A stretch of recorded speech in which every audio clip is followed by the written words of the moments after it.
Hello everyone and welcome to another episode of the Daily Medieval Podcast, and today we are zooming in on a particularly interesting saint today, one in which is very local to where I am, and that is St. William of Norwich, a fascinating saint who has a very troubled history, really. So we're venturing into kind of 1132 to 1144, kind of the 12th century, England, particularly Norwich, to dive into kind of the controversy around St. William and kind of this repeated pursuit to capitalize on a saint. So born in 1132, the kind of the life and miracles of St. William comes from Thomas of Monmouth, a monk at Norwich Benedictine Monastery. He wrote it at about 1149, 1150, a few years before, just as the kind of the cult of St. William was about to take off. Essentially, William was a young boy, a young English boy, whose disappearance and killing and his murder was attributed to the Jewish community at Norwich. It's one of the kind of earliest examples, I guess, in England of kind of anti-Semitism. And it's kind of the first known accusation against Jews with a ritual of murder. So he was an apprentice tanner who regularly came into contact with Jews and visited their homes as part of his trade. Now, essentially, one day at Mousehold Heath, which is kind of a wooded area just east of Norwich, he was found dead in the forest, and rumours quickly spread that the local Jewish community had stolen the boy and done what's known as a blood libel. So essentially, a blood libel is when kind of a young person is captured by kind of a Jewish community, and then the blood of a Christian child is then used for human. So essentially, a blood libel, which falsely accuses Jews of murdering Christian boys in order to use their blood for religious rituals, is basically a human sacrifice ritual whereby they poison the host, they then undertake a whole ritual and sacrifice the Christian martyr. Now, there's 3 of these in England. You have William of Norwich, Little St. Hugh of Lincoln, and Simon of Trent, who became symbols of local cults of venerations because of these blood libels. Now, it should be said that blood libels never existed. It was just anti-Semitic hate against the Jewish community. But the thing is that it then became a symbol, such as, William, for instance, of a martyr. And many martyrs do become saints. Now, although William was never officially canonized, a cult of veneration quickly grew in the 1150s surrounding his death. So we see, for instance, one of the best things from Thomas of Monmouth's Vita about St. William is that we're able to track, using the miracles, the growth of the cult over time. It's one of the really greatest aspects of the miracle collections, with how detailed they are. So we can see that essentially a few years after the cult became around, so he dies in 1144, age 12. By 1150, the Vita of St. William is written, the cult is beginning to grow, and we see by 1151 that 57% of pilgrims lived within 10 miles of Norwich. So that's pretty much just the city of Norwich, with a few of the outskirts around it. So by 1154, this then rises to 23 miles. Then from 1154 to 1172, this increases to 45 miles, essentially encapsulating the whole of East Anglia. Now, it's interesting, what's most interesting is that basically 45 miles is the limit. And what's really particularly interesting about that is two things. One is once you get above that 45 miles, the number of pilgrims drastically drop. The second is that essentially once the cult of influence starts to encroach upon the cult of influence of Bury St Edmunds, the cult drastically decreases in popularity.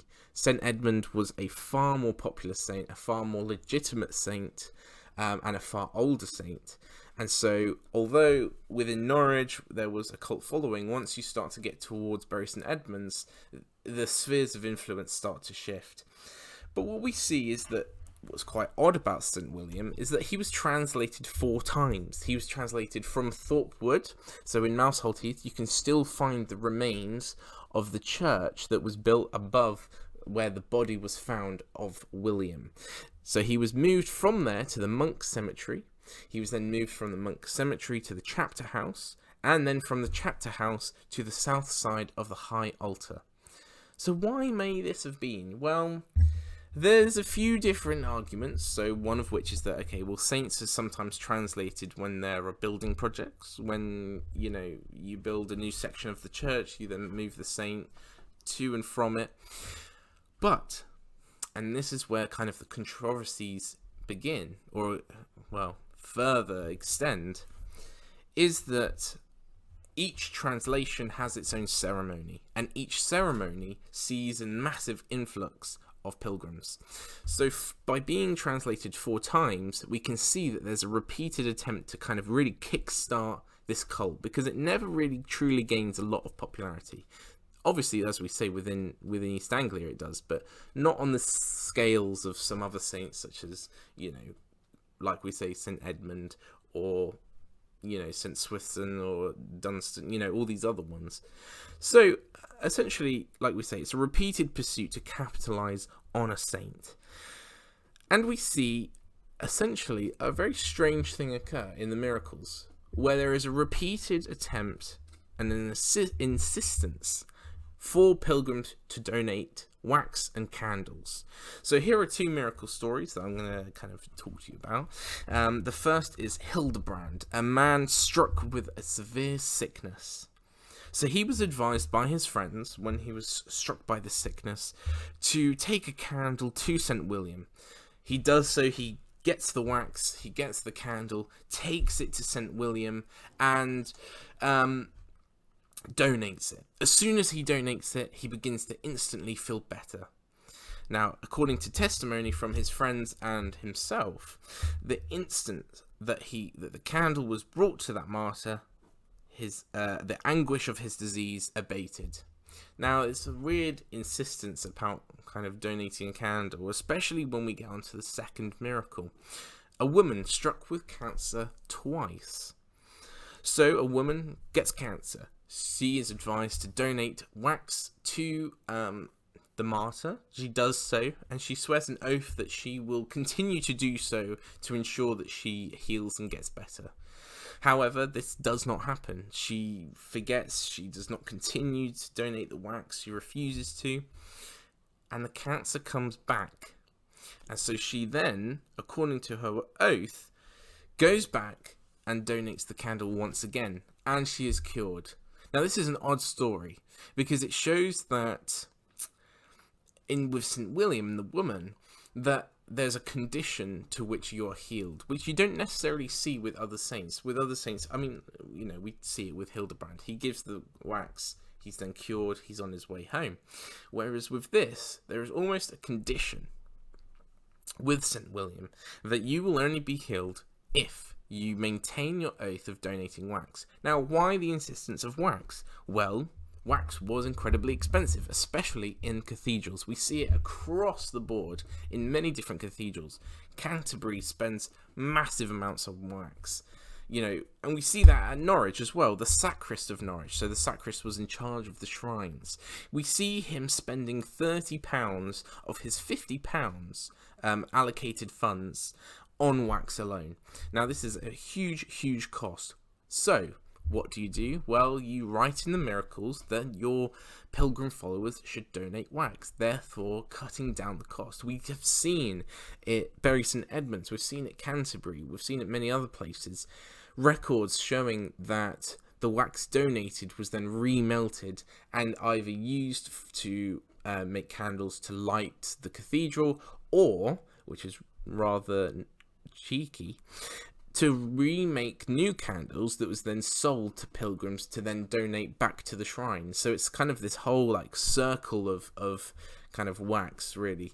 And so we see an insistence at Norwich to donate wax from William.